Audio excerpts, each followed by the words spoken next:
Yeah, mbukelo khona ekhaya kabingelela okhuluma kudokotela umthandazo uDlamini undidi malambu sihamba simgodi isonolayo phela shada kasophuza ludona basempelebeleni foka Dlamini lo mbukelo khona ekhaya indaba yedlozi nesithunywa into ezimbili lezo ezisebenzisanayo umbukelo khona ekhaya lusho into bathiwa yini ofuna ukuyenza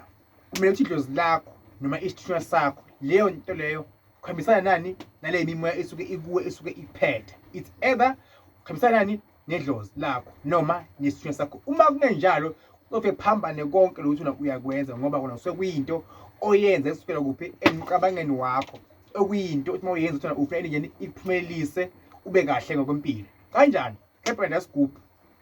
phakamisa amandla mhlawumbe uyacaba mhlawumbe ufuna izizwe that's why igcine abanye abantu mabenza izinto zingabaphumelelisi sizathu aziconnectani nalento esuke ikhona kubo emzimbeni wabo abakhule nayo ekuyinto yakini yasekhaya ebayini mbukelo khona ekhaya so ke